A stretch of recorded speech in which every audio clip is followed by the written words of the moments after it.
La telaraña. Explorando los vínculos entre el arte y la ciencia. Científicos y artistas destacados construyen a partir de sus diferencias una telaraña de ideas y pensamientos y nos demuestran que al final todo está entrelazado. Déjate atrapar por esta telaraña, conducida por Jürgen Ureña, producida por Emma Tristán. La telaraña, por Amplify Radio 95.5.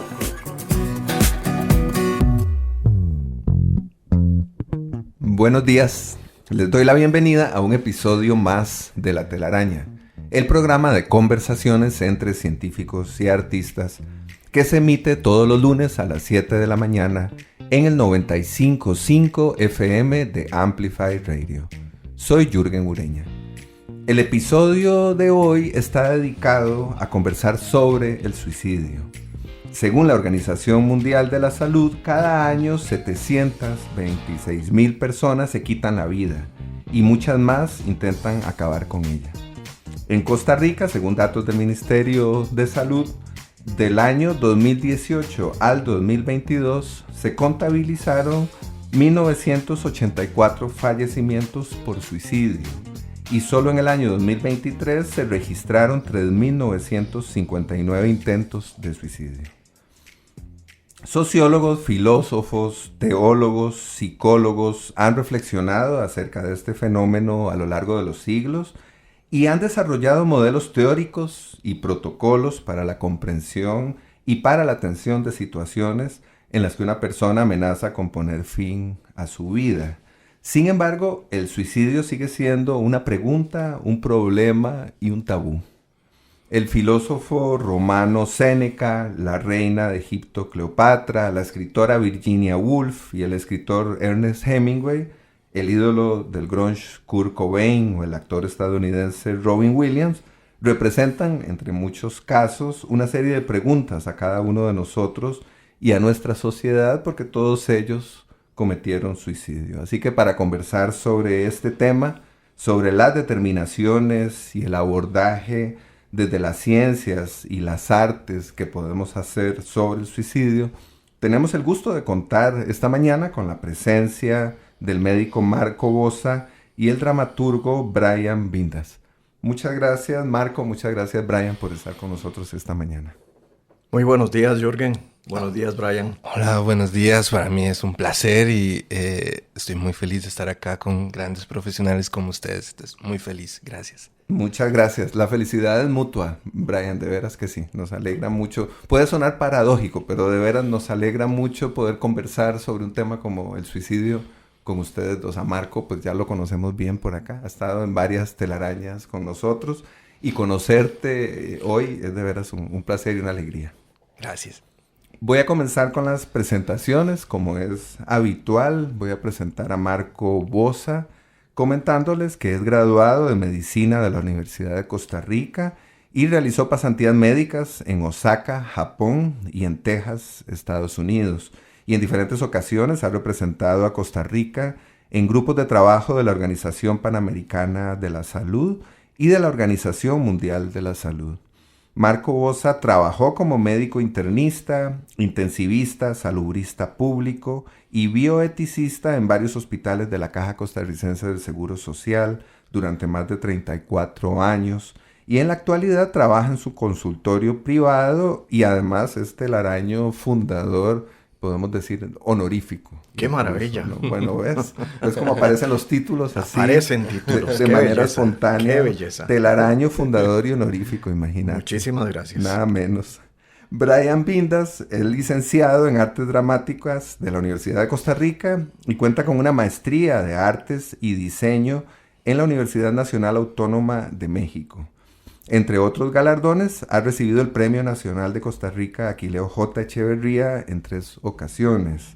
Y su trabajo ha sido traducido y publicado en países como Francia, España, México, Panamá, El Salvador, Guatemala, Brasil, Ecuador, Argentina, Estados Unidos, Colombia, Chile y Costa Rica. Es autor de la obra La balada postfuturista de los moluscos, que es una obra que aborda la problemática del suicidio en los jóvenes y fue dirigida por Gladys Alzate, que es otra araña de nuestro grupo, de nuestra red de científicos y artistas.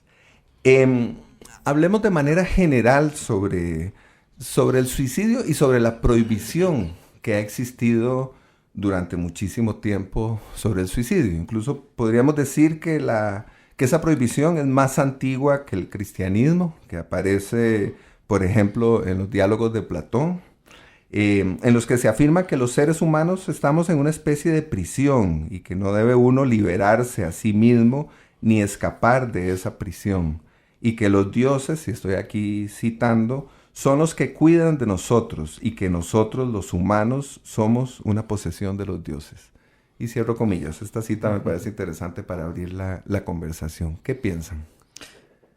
Tal vez si me permiten empezar, el suicidio es profundamente complejo. El suicidio no es simplemente un acto que comete una persona en un momento determinado de su vida. El suicidio tiene todo un arrastre de eventos y de circunstancias y trae además toda una marejada de consecuencias y de eventos desafortunados y desdichados a partir de un acto inicial. A lo largo de la historia se ha conocido el suicidio y en diferentes lugares y en diferentes épocas. El suicidio pudo haber sido algo heroico y pudo haber sido algo detestable. El suicidio puede ser algo profundamente triste o puede ser para algunas personas la única salida en condiciones muy diferentes a las que tenemos ahora. Platón, que era un pensador terriblemente abstracto y que era constantemente criticado por Aristóteles, porque vivía en las nubes, decía Aristóteles. Este hombre es demasiado abstracto y para él lo único importante es el mundo de las ideas. Aristóteles pensaba que lejos de vivir nosotros en una prisión, vivíamos en un sitio extraordinariamente interesante al que había que ponerle atención y cuidado.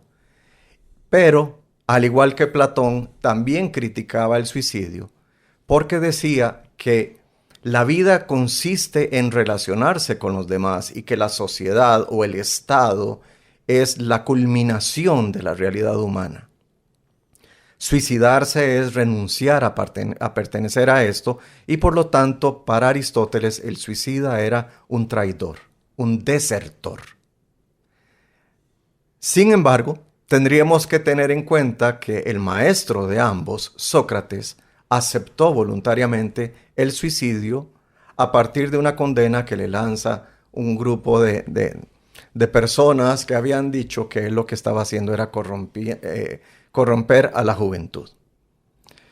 Antes de ellos, probablemente en la China y en la India ya habían rituales, ya habían fenómenos suicidas.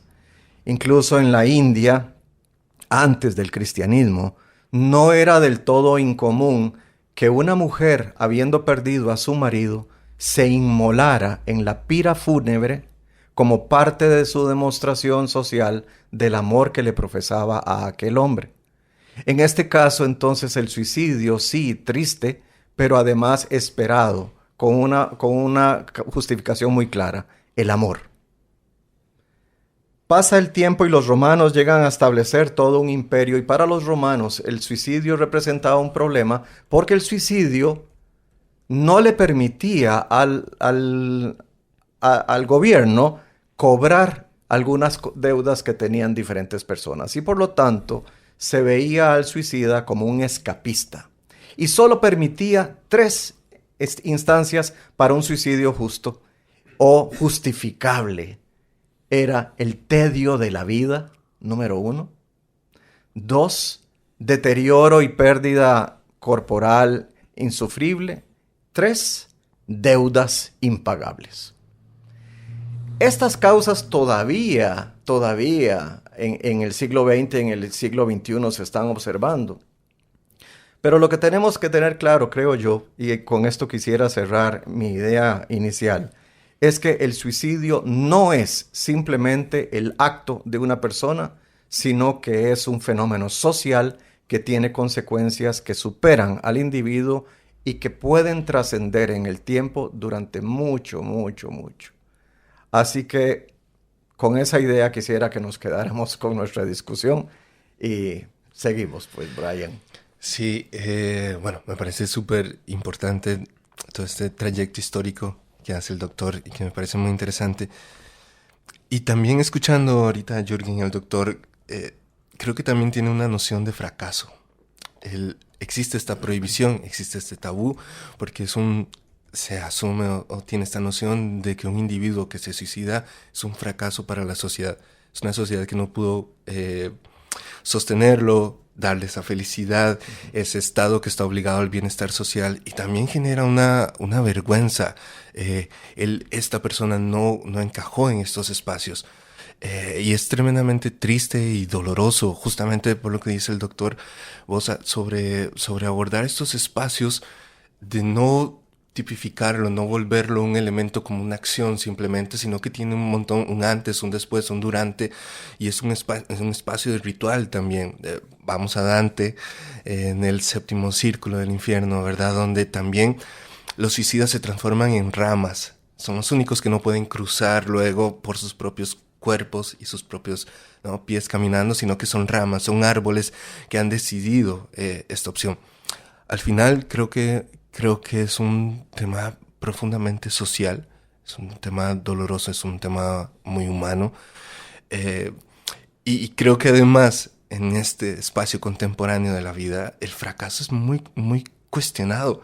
Estamos llenos de redes sociales, de espacios de TikTok donde nos demuestran cómo vivir, cómo es vivir bien, qué es comer bien, cómo se tiene que hacer.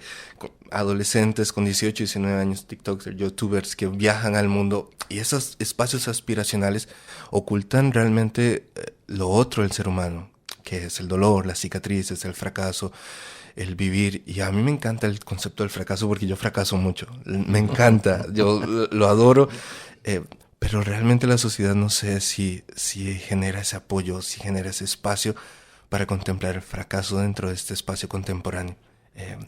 Y creo que eso, agregarle al doctor este espacio maravilloso de que sí, socialmente tener adolescentes que se suicidan en Costa Rica, en el mundo, tiene que ver con un fracaso social tremendo. Y creo que es importante cuestionarlo. Y para finalizar, es un acto político. El suicidio es un acto político.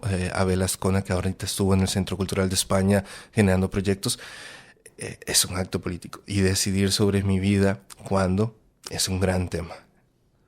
Bueno, definitivamente estas primeras dos intervenciones abren muchos caminos a la conversación. Yo me quedo con un par de ideas que se han mencionado. Una es el fenómeno del suicidio como un fenómeno social, ya no individual. E incluso podríamos decir como una enfermedad social, ¿no? Incluso podríamos señalarlo ya no solo como un fracaso de la sociedad, sino como, aprovechando que tenemos acá a Marco Bosa, podríamos decir probablemente no exageremos si nos referimos al suicidio como enfermedad social, ¿no? Eso creo que nos permitiría ahondar un poco más en la conversación, un poco más adelante. Y lo otro que quiero destacar de esta primera parte de la charla es la presencia de las redes sociales y la presencia de fenómenos como la vergüenza social y como el ciberacoso, ¿verdad? Por ejemplo, el psicólogo español Javier Urra considera que el acoso produce a través de medios cibernéticos, que se produce a través de estos medios, es la mayor causa de intentos de suicidios en menores de edad en nuestros días. Así que creo que eso también abre una puerta a la conversación para el próximo bloque. Hagamos acá una pausa y ya volvemos. La telaraña en Amplify Radio 95.5. Vínculo y tejido, arte, ciencia, trampa. Los hilos que conectan la vida de nuestros invitados construyen la telaraña en Amplify Radio 95.5. Hola, estamos en una telaraña que hemos dedicado a conversar sobre el suicidio con el dramaturgo Brian Vindas y el médico Marco Bosa. Le solicitamos a Marco una canción para escuchar y comentar y nos propuso escuchar el tema principal de la serie televisiva MASH, que fue compuesto por Johnny Mandel y se titula Suicide is Painless, que podríamos traducir como El suicidio es indoloro. Escuchemos. Through early morning visions of the things to be, the pains that are withheld for me. I realize and I can see that suicide is painless. It brings on many changes, and I can take or leave it if I please. The game of life is hard to play. I'm gonna lose it anyway. The losing card I'll someday lay. So this is all I have to say. Suicide is painless. Suicide. It brings on many changes, and I can take or leave it if I please. The sword of time will pierce our skins. It doesn't hurt when it begins, but as it works its way on in, the pain grows stronger, watch it grin. Suicide is painless. It brings on many changes, and I can take or leave it if I please. A brave man once requested me to answer questions that are key. Is it to be or not to be? And I replied, oh, why ask me? Suicide is painless. It brings on many changes, and I can take or leave it if I please. And you can do the same thing if you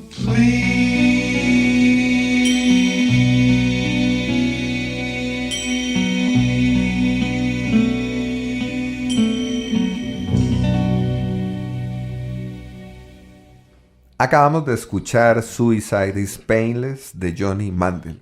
Comentanos por favor, Marco, esto que acabamos de escuchar. Esta canción me llama mucho la atención, Jürgen, porque es el tema de lo que fue una película, un largometraje. Y además fue el tema de inicio de una serie televisiva que estuvo al aire prácticamente 11 años. Y que escuchaste de manera y que metódica, escuché de forma disciplinada, metódica, sistemática. Básicamente, la obra MASH es una obra de teatro o de cine, mejor dicho, de cine y de televisión que surge a partir de este libro que escribe Richard Hooker, que es un nombre de pluma, básicamente. Se sitúa el libro en la Guerra de Corea y lo que hace es desarrollar las vivencias de estos profesionales que trabajan en un hospital quirúrgico militar ambulatorio. De ahí las siglas MASH en inglés. Sin embargo, la canción es muy interesante porque el director de la película, el director de la serie, Robert Altman, quería hacer una escena en la que uno de los militares está sufriendo espantosamente porque tuvo una disfunción eréctil en una relación con una de las novias. Este hombre se quiere dar a morir porque piensa que su masculinidad ha terminado y para un militar tener disfunción eréctil en los años 70 se presenta como algo insufrible, como algo invivible. Y por lo tanto el hombre piensa reiteradamente en el suicidio.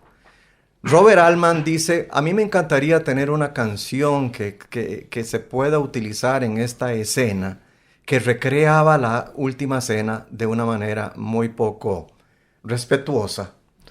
Y básicamente lo que pide es que la canción tenga un tono solemne, pero que sea profundamente estúpida. Uh-huh. Uh-huh.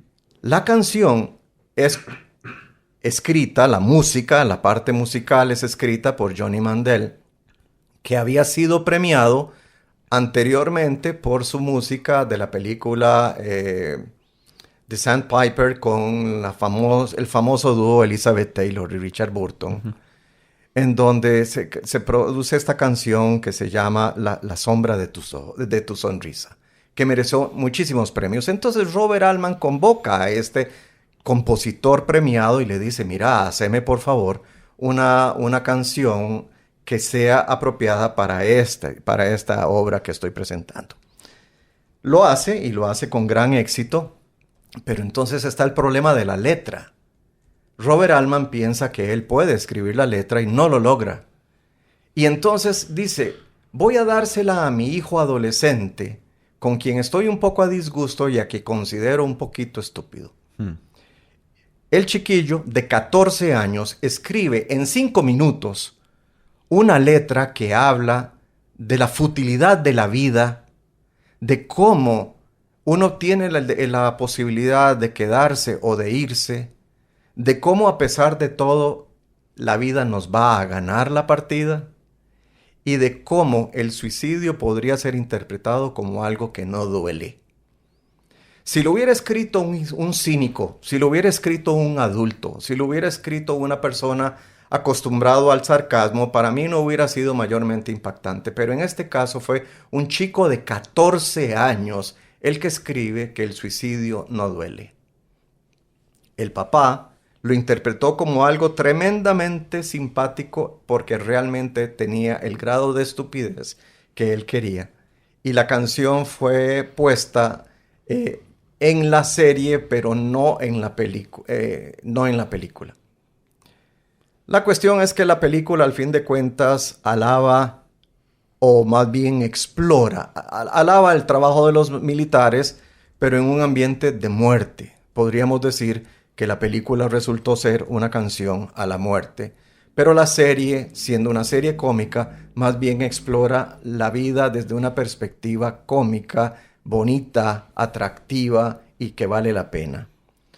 Definitivamente, mientras veíamos la serie en televisión y veíamos los helicópteros transportando heridos y todo eso, el mundo se debatía contra otra guerra más, que era la guerra de Vietnam. Y una de las cosas que también me parece importante de la canción es que la guerra como tal es una de las causas principales para el suicidio contemporáneo. Los veteranos de guerra en este momento tienen un índice suicida mucho más alto que el de la población general. Podemos establecer un montón de causas, el estrés postraumático, la neurosis, los trastornos psiquiátricos fuertes como la paranoia, etcétera, etcétera.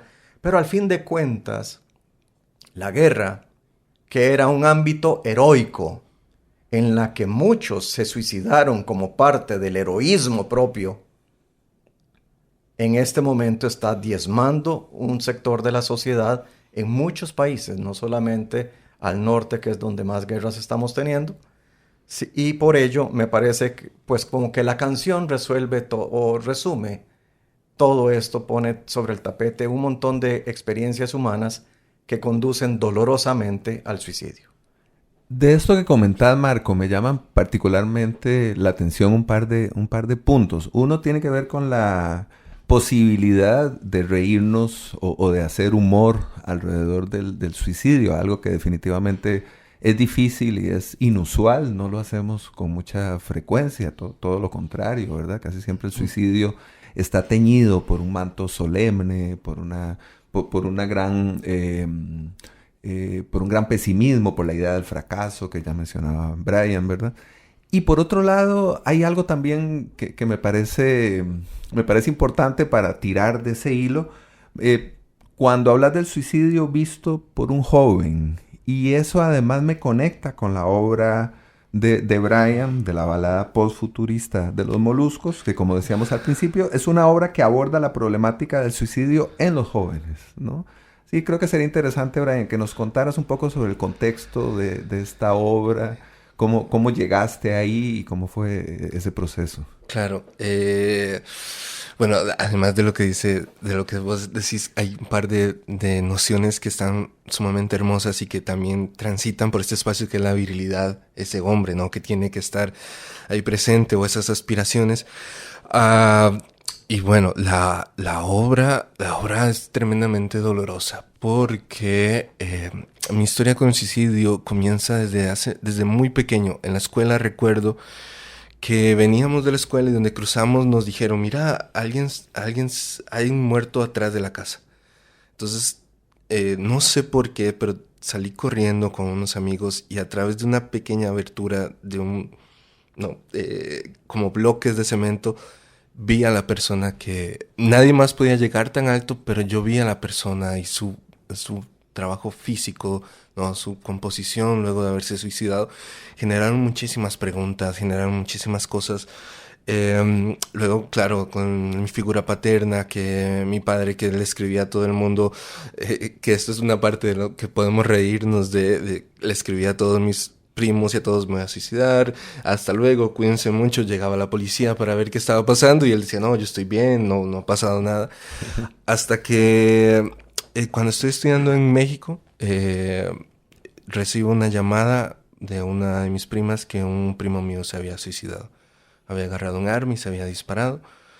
Yo tuve que llamar a mi mamá, y donde la llamo ha sido uno de los momentos más difíciles porque y es otra de las problemáticas del suicidio, uno quiere contener, quiere sostener, quiere abrazar, y la distancia no te deja. Y además estás viviendo el duelo muy diferente.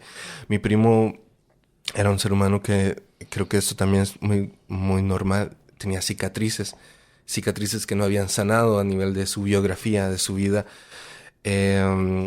y vivía en un espacio muy complejo, y vivía con mi abuela y mi tío en el campo. Entonces abrir un arma, ¿no? Una escopeta, ponerse en el pecho en un punto y hacerlo, tiene ciertas circunstancias, y la balada en medio de todos estos proyectos, de todo esto, termina siendo una carta de despedida para él. Recuerdo que me fui para Nueva York, recuerdo que terminé la maestría, recuerdo que vine a Costa Rica, regresé, me moví, pero la única forma de yo despedirme de él fue a través de esa obra. Era poder generar un collage, un rizoma de un montón de situaciones de la vida a través de este adolescente que en la obra se había intentado suicidar pero había fallado. Y mientras está en el hospital, el fin del mundo sucede. Entonces se transforma todo en tiza, en arena, en tierra. Afuera está, y la única que intenta sostener que él no se vaya, y es esa necesidad de sostener a los demás, es la mamá, ¿no? Entonces, conforme va pasando, la figura paterna no aparece, la abuela lo termina aceptando, termina abriendo esa puerta para salir al fin del mundo, pero a la mamá le cuesta. Y uno de los retos más grandes con la obra era la necesidad de que esta carta fuera nostálgica pero esperanzadora, justo de lo que hablaban. Y yo no sabía si se iba a entender, no quería tomar una posición de vamos a hablar sobre el suicidio, algo positivo o algo negativo, sino era una carta. Y luego veía a las personas que estaban alrededor llorando porque hacia el final de la obra se entiende que hay un fin del mundo, que él va a ser desconectado, pero que él también está llegando a la luna.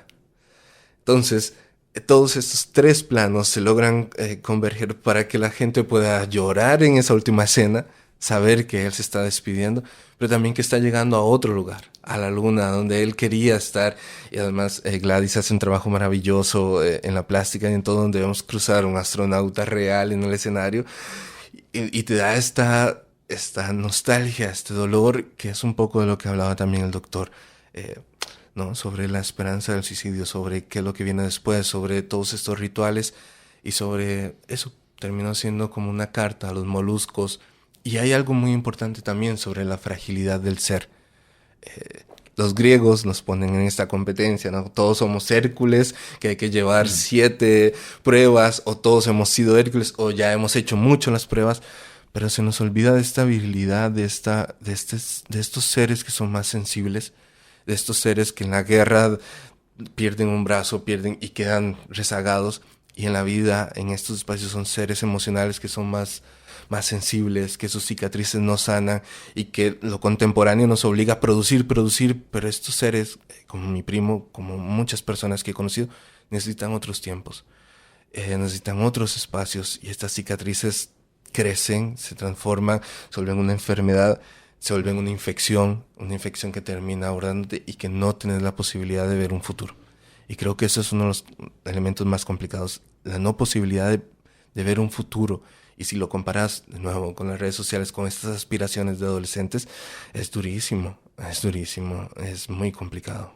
Hablemos un poco sobre eso, lo dejamos pendiente en el bloque anterior, en el que mencionábamos la relación entre la vergüenza social y el suicidio, y comentábamos que entonces el suicidio es de alguna manera la consecuencia más trágica de la vergüenza social. En el contexto justamente actual de las redes sociales, en el que se hacen públicas nuestras vidas, la vergüenza social de alguna forma es más frecuente o está más expuesta. Creo que hay un elemento que enfatiza, digamos, esa vergüenza social y probablemente empuja a muchas personas heridas con estas cicatrices, con necesidad de estos otros tiempos, hacia el suicidio. ¿Qué piensan? El ser humano construye su identidad en la época de la juventud más temprana. Tanto en la infancia como en la adolescencia, la persona o la criatura está buscando elementos que le permitan construir su propia identidad. Y habiendo construido o anteconstruido un proyecto, un anteproyecto identitario, viene un proyecto de pertenencia. Para la persona es importantísima definir quién es. Para la persona es importantísimo definir a qué pertenezco, qué soy, qué hago, cuáles son los colores que me definen, cuál es mi mensaje, cuál es mi bandera, cuál es mi destino. Durante esta época, lo que estamos viviendo, de acuerdo a las palabras de algunos filósofos escandinavos, es la consecuencia de un mundo neoliberal en el que este exitosismo, esta necesidad de ser exitoso, choca frontalmente con el fracaso de un montón de criaturas. Es decir, yo quisiera ser la estrella del deporte, pero no lo logro. Yo quisiera sacar muy buenas notas en el colegio, pero no lo logro. Yo quisiera poder decir que soy feliz yendo a la escuela, al colegio, a la universidad, pero en realidad no lo soy. Y aparte de eso tenemos, por supuesto, adultos que después de haber cumplido todo un proyecto de vida familiar, personal, profesional o ocupacional, llegan en un momento en que no pueden estar a la altura de aquellas aspiraciones que lo declaraban en su mente, en su alma, como un ser humano exitoso. Es decir, buscamos a ultranza el éxito, buscamos a ultranza la productividad, queremos ser super saiyajines, queremos ser superhéroes. Todos quisiéramos ser Wolverine, y si no, por lo menos Deadpool. Todos quisiéramos tener la oportunidad de que nuestro nombre estuviera en marquesina, y evidentemente en las redes sociales lo logran algunas personas. Pero muchos no lo logran. Cuando yo estaba en la escuela hace unos cuantos lustros, era muy frecuente el bullying.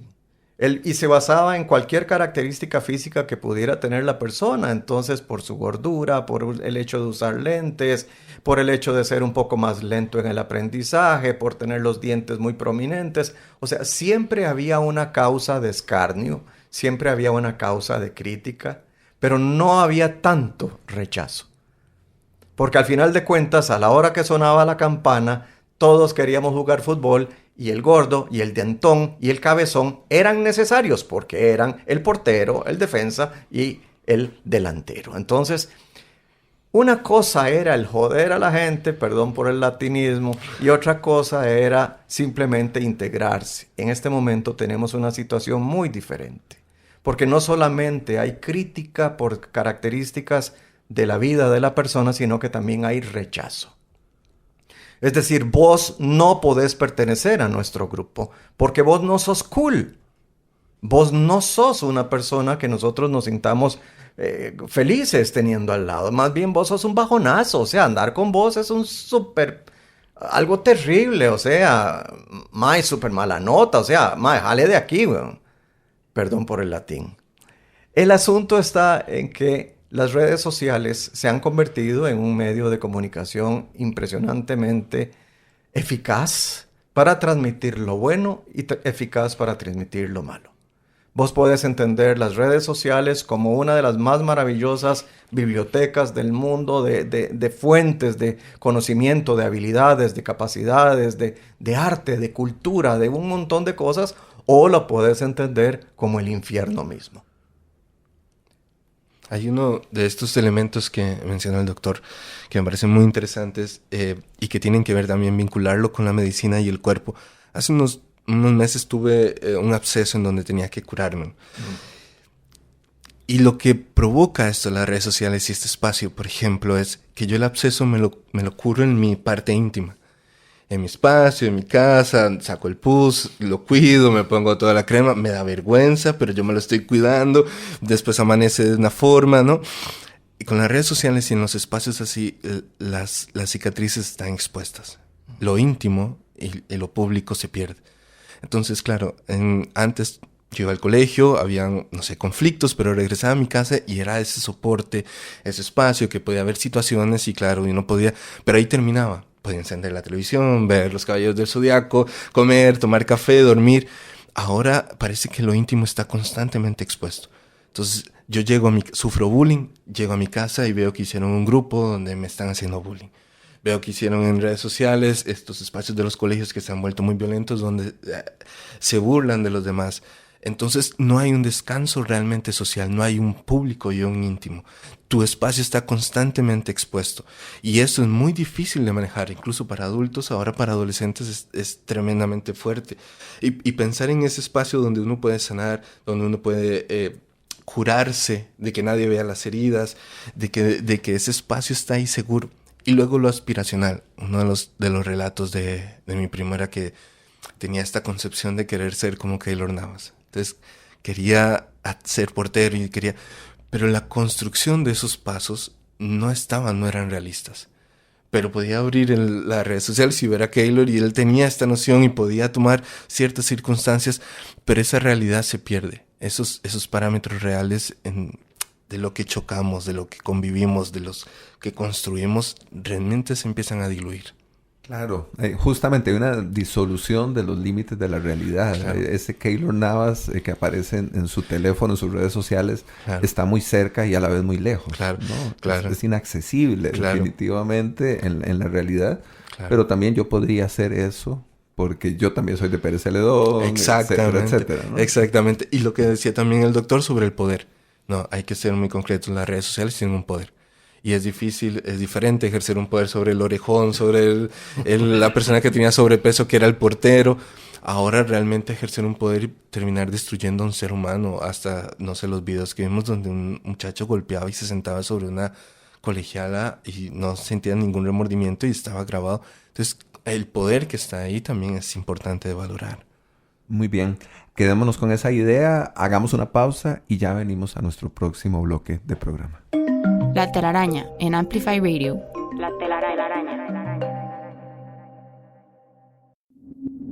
Científicos, artistas, humanos, descubriendo lo que nos separa, lo que nos une. La telaraña en Amplify Radio 95.5. Hola, seguimos enredados en una telaraña en la que hemos conversado sobre el suicidio y algunos otros temas afines con el dramaturgo Brian Vindas y el médico Marco Bosa. Hace unos minutos escuchamos el tema principal de la serie MASH por sugerencia de Marco y ahora Brian nos propone escuchar un fragmento de Espera en el cielo, una canción de la banda española Mago de Oz. Escuchemos.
se te escurrió de crecer su corazón, ya nunca se cansó, hasta que ya no cupo en él. Hoy en su mirada un beso de despedida, de un adiós. Ayer fuimos al parque, donde jugabas con ese balón, donde olías las flores. Preguntó ayer por ti el sol. Acabamos de escuchar un fragmento de Espera en el cielo de Mago de Oz. Comentanos, por favor, Brian, esta música que acabamos de escuchar. Sí, bueno, yo trato a veces de regresar siempre a estas bandas que uno escuchaba en el cole y estos espacios, siempre también como motivo de alguna noción para poder escribir. Uh-huh. Y justamente esta canción me acompañó hacia el final de la escritura del texto, porque daba esa sensación de esperar, de cerrar de forma como esperanzadora la parte de la despedida. Yo no quería escribir un texto donde tuviera una posición o tuviera un juicio de valor sobre si está bien o no, si no era de nuevo esta carta de despedida, pero también era una forma de que los familiares pudieran generar ese enlace y esa forma de decir adiós, de hacerlo de una forma muy pacífica. Vamos a ver, justo como lo hemos hablado, cuando hablo del fracaso, es que nos hacemos esas preguntas. Mi tío fracasó como papá, fue lo que él sintió cuando hay un suicidio, ¿no? Él siente que pudo haber hecho más, mi familia también, yo, ¿qué pudimos haber hecho para haber evitado esto? Y justo lo que hablaba también el doctor sobre esta noción social de vergüenza, de que incluso recuerdo que habían parafraseado, no, fueron culpas de estas cosas, fue culpa de esto otro, fue culpa del diablo, fue culpa de ciertos elementos, porque a veces nos cuesta mucho ver de frente lo que hay ahí. Y socialmente, cuando hablamos de Aokigahara, por ejemplo, en Japón, que es un bosque para ir a suicidarse, ¿no? Que es una sociedad japonesa maravillosa, increíble, tiene estas nociones, pero evidencia también de que hay algo que está sucediendo, de que hay algo oculto que no está bien. Entonces, finalmente esta canción me ayudó como a poder llevar a este personaje a la luna. No llevarlo, es complicado escribir una obra sobre el fin del mundo y que termine en algo positivo, pero era lograr desligarme de eso, de que el fin del mundo acontece para los que nos quedamos acá. Durante la época de Goethe, el escritor, se vio un fenómeno social muy importante, muy interesante, que fue que a raíz de su libro Las penas del joven Werther, se desató una serie de suicidios en Europa. Y también hubo una serie de fenómenos sociales como que todos los chicos varones querían vestir exactamente igual que Werther. O sea, de alguna manera se entendió que Werther era un modelo a seguir, era un modelo de lo que tenía que ser la juventud, y este morir por amor, por el amor imposible, por el amor no retribuido, por el amor no reconocido, pues era una cosa completamente lógica y propia de aquellos tiempos. Detrás de estos eventos siempre ha habido vergüenza, siempre ha habido tabúes, siempre ha habido ocultamiento. Una familia que tiene en su seno a un suicida deja de hablar de eso. Y por otro lado, completamente aparte, tenemos un grupo de científicos sociales y un grupo de autoridades eclesiásticas, políticas, etcétera, que piensan que hablar del suicidio en este momento histórico puede desencadenar nuevamente un efecto Werther. Que si hablamos del suicidio, mañana se va a suicidar un montón de gente, y eso no es cierto. El suicidio como acto político, el suicidio como acto de desesperación, el suicidio como acto militar podría desencadenar otros suicidios. Pero en este momento histórico, en esta sociedad en que estamos viviendo, en la Costa Rica de hoy, es absolutamente obligatorio, urgente, humano, hablar de suicidio. Como consecuencia, hemos visto un resurgir de ciertas iniciativas públicas y privadas en torno a este fenómeno social. Y es que, Jürgen, Brian, en Costa Rica a diario, hay 10 intentos de suicidio, especialmente en chicas. Y a diario hay por lo menos un suicidio adulto. Tenemos que hablar de esto, tenemos que atender esto, hay que ponerle cuidado. Dichosamente, en fecha reciente, con motivo de la celebración con motivo de la Conmemoración. existencia del Día Mundial de Prevención del Suicidio, 10 de septiembre, en varios medios de prensa salieron publicadas diferentes opciones que tienen las diferentes personas. Pero como acordarse de números telefónicos no deja de ser una complicación en esta época, y nadie ve una noticia y guarda el teléfono por si acaso después lo necesito, yo creo que lo más fácil es pensar que el 911 puede ser la puerta de entrada para una ayuda institucional. Hagamos acá una pausa y ya venimos a nuestro último bloque de la telaraña de hoy. La telaraña en Amplify Radio 95.5. Vínculo y tejido, arte, ciencia, trampa. Los hilos que conectan la vida de nuestros invitados construyen la telaraña en Amplify Radio 95.5. Hola, bienvenidos al último bloque de una telaraña en la que hemos conversado sobre el suicidio con el médico Marco Boza y el dramaturgo Brian Vindas. Nuestra invitada ausente de hoy es la escritora y periodista argentina Leila Guerriero, que nació en 1967. Entre los años 1997 y 1999, una oleada de suicidios conmovió a la pequeña comunidad petrolera de Las Heras, que está ubicada en la Patagonia. La mayoría de los suicidas tenían cerca de 25 años, y Leila Guerriero registró esos casos en un libro hermoso, debo decirlo así, que se titula Los suicidios del fin del mundo.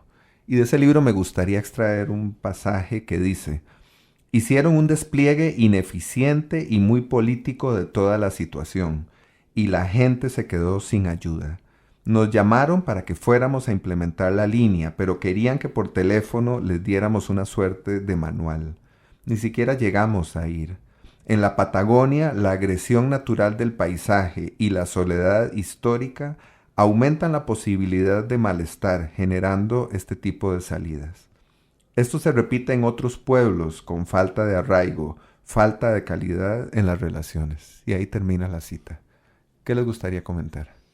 Me encantaría hacer énfasis en lo último que mencionaste, falta de arraigo y falta de soporte social. Es decir, en la Patagonia se encontró a esta gente con esta situación muy particular, que no tenían raíces en el sitio donde estaban, un sitio minero, si mal no recuerdo. Es un sitio petrolero. Petrolero. Es decir, un sitio donde se va a trabajar, pero no hay un arraigo, no hay una pertenencia. Esto mismo estamos viviendo en este instante con los esquimales del grupo humano Inuit en Canadá, en donde hay una altísima incidencia de suicidio juvenil. Estos chicos han sido desprovistos de su historia como tribu, han sido desprovistos de sus rituales, han sido desprovistos de su lenguaje, han sido sometidos a una occidentalización de la vida cotidiana y de todos los criterios éticos y morales. Y desde esa perspectiva, estos chicos y estos adultos jóvenes están encontrando que su vida deja de tener sentido. En Costa Rica no tenemos esta situación tan evidentemente, pero tenemos una gran cantidad de migrantes que encuentran que les es difícil echar raíces, que encuentran que es difícil tener arraigo, que tener pertenencia, sentir pertenencia. y en el mundo entero, la misma Organización Mundial de la Salud lo está denunciando, las tasas de suicidio y de intento de suicidio entre los migrantes, donde quiera que sea, van en aumento. Y volvemos a lo mismo que hemos dicho y que hemos insistido tanto. El suicidio es un fenómeno social. Ciertamente el acto es individual.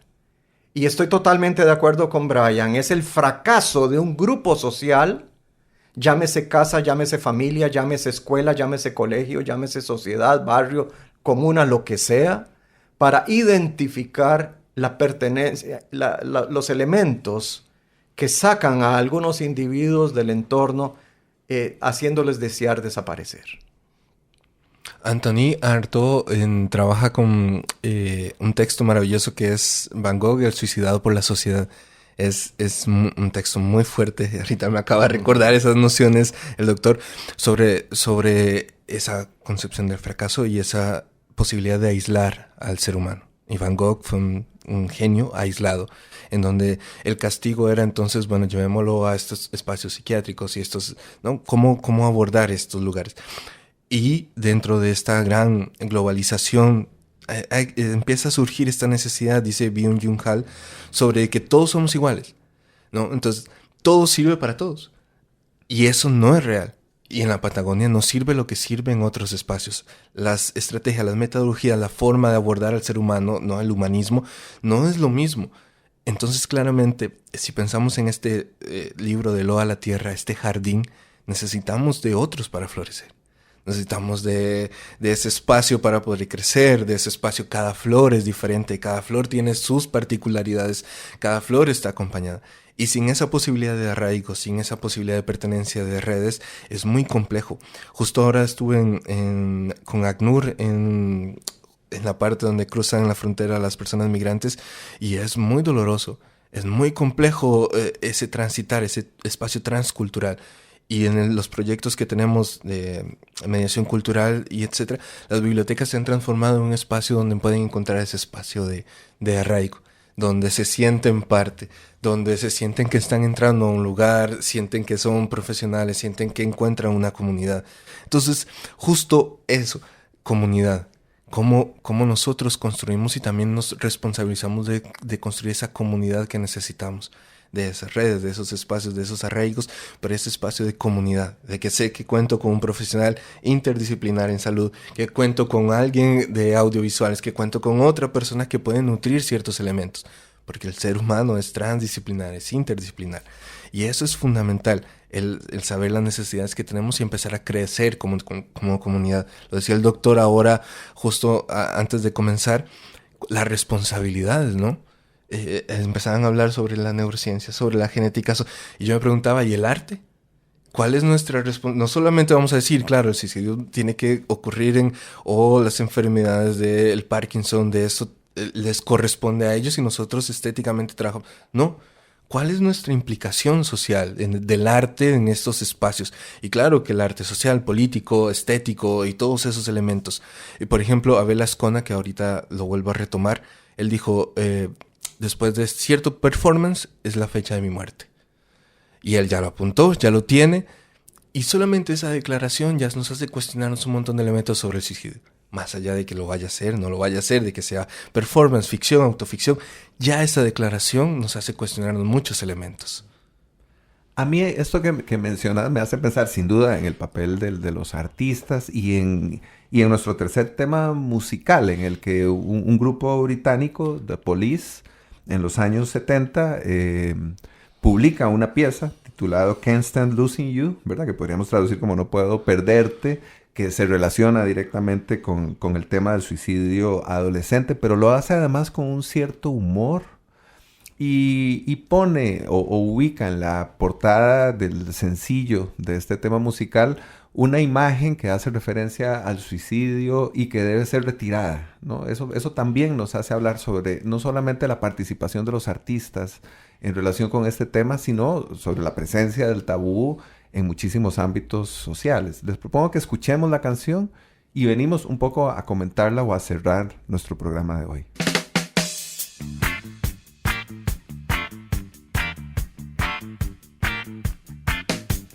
Called you so many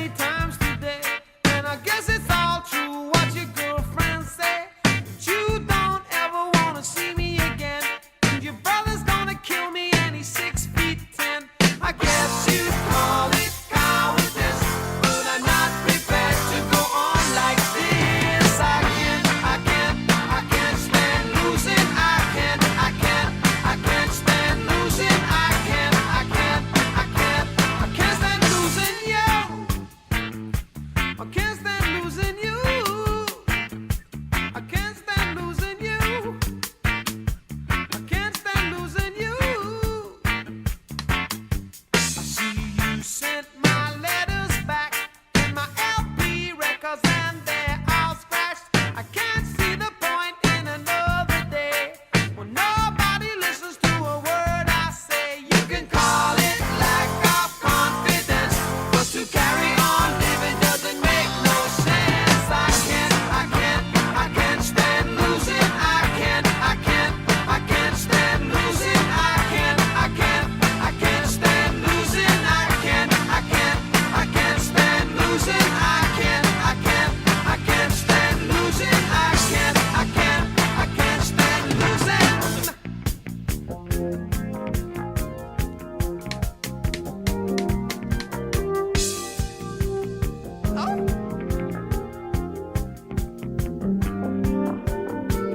Guess this is our last goodbye, and you don't care, so I won't cry. And you'll be sorry when I'm dead, and all this guilt will be on your head.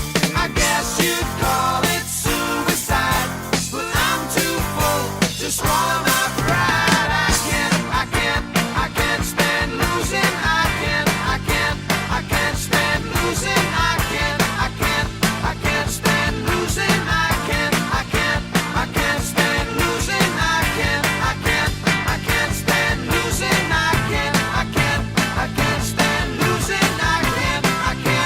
can't stand losing. I can't stand losing.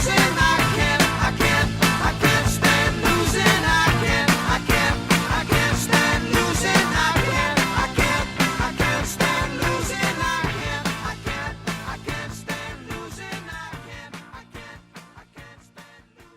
Acabamos de escuchar a Can't Stand Losing You de Police y me gustaría saber si quieren comentarnos algo sobre esta música o si quieren comunicarnos alguna idea de cierre de nuestro programa de hoy. ¿Quieres empezar, Brian? No, maestro, yo se lo dejo a usted. Confío en usted. ¿Viste la responsabilidad? El primero. Me encantan las palabras de Brian y quiero recalcar fortísimamente lo que acaba de decirnos antes de escuchar la canción. El arte es parte de la solución siempre. Una de las autoras contemporáneas más connotada en Europa es esta mujer que se llama Trudy de Hugh. Es una holandesa que está escribiendo. Ella es filósofa y ha escrito sobre muchos temas, pero uno de los que más ha enfocado recientemente es la depresión y el sentido de pertenencia. Ella ha dejado clarísimamente establecido que el arte es un ámbito donde todas las emociones humanas convergen. Es un ámbito completamente neutro en el sentido de daño. O más bien deberíamos decir inocuo, aunque tengo temor de utilizar esa palabra porque me parece que me estoy quedando corto. Lo que tengo que decir es que la música, las artes plásticas, las artes escénicas forman parte del proceso de sanación del ser humano. Ya en La Telaraña hemos hablado sobre teatro y salud, sobre arte y salud, sobre música y salud posiblemente.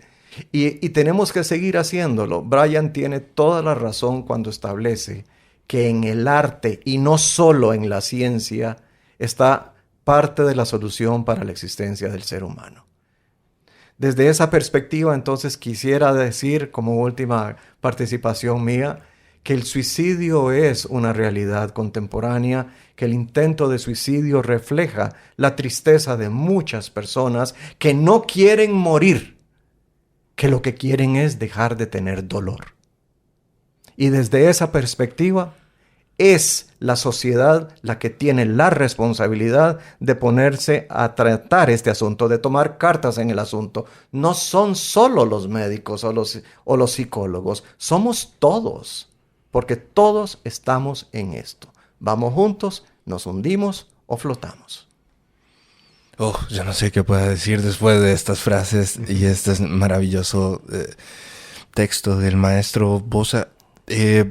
Yo quisiera devolverle la flor diciendo que si pensamos que es una enfermedad, la depresión, el suicidio, ¿verdad? Quiere decir que hay síntomas y quiere decir que hay un tratamiento. Entonces creo que eso también es importante, pensar cómo nosotros trabajamos, cómo nosotros nos podemos acuerpar y no decir, bueno, es que claro, es la sociedad y son los doctores y todo es culpa de ellos. No, ¿cuál es mi responsabilidad como artista de poder involucrarme en estos espacios, de poder llegar a ciertos lugares? Yo también, dentro de este gran humor, sigo acá porque todavía no he escrito la obra que quiero escribir. Entonces, el arte quiere decir que me tiene un espacio más, que al sentarme a escribir esta obra, al ganar estos premios, al lo que sea, por ejemplo, manifiesto sobre la extinción de Babel, que ganó un premio en España, está todo mi dolor ahí.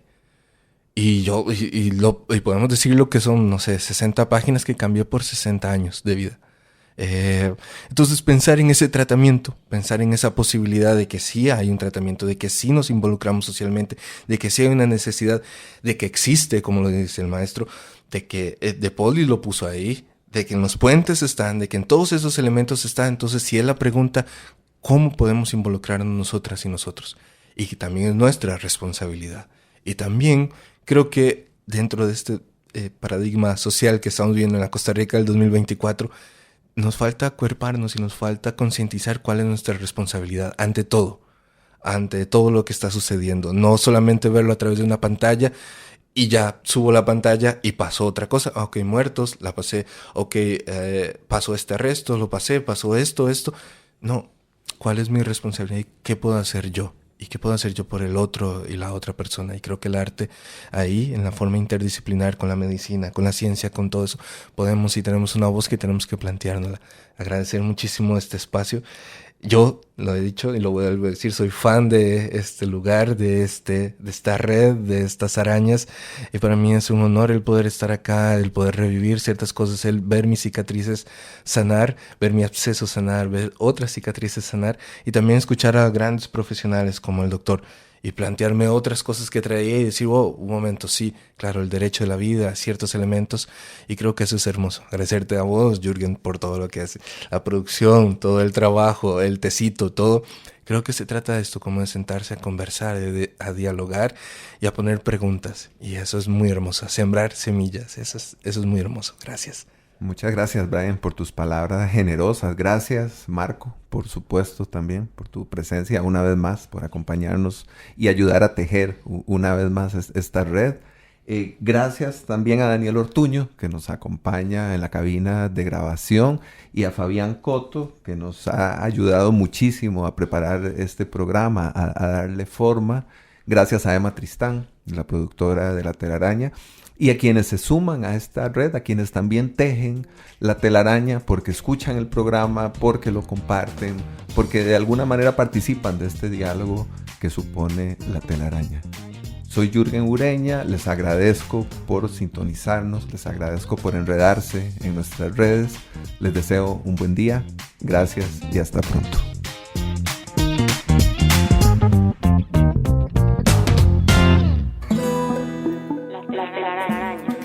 Explorando los vínculos entre el arte y la ciencia. Conducida por Jürgen Ureña, producida por Emma Tristán. Déjate atrapar el próximo lunes a las 7 de la mañana por La Telaraña. Un proyecto de la Fundación Huellas del Cambio en Amplify Radio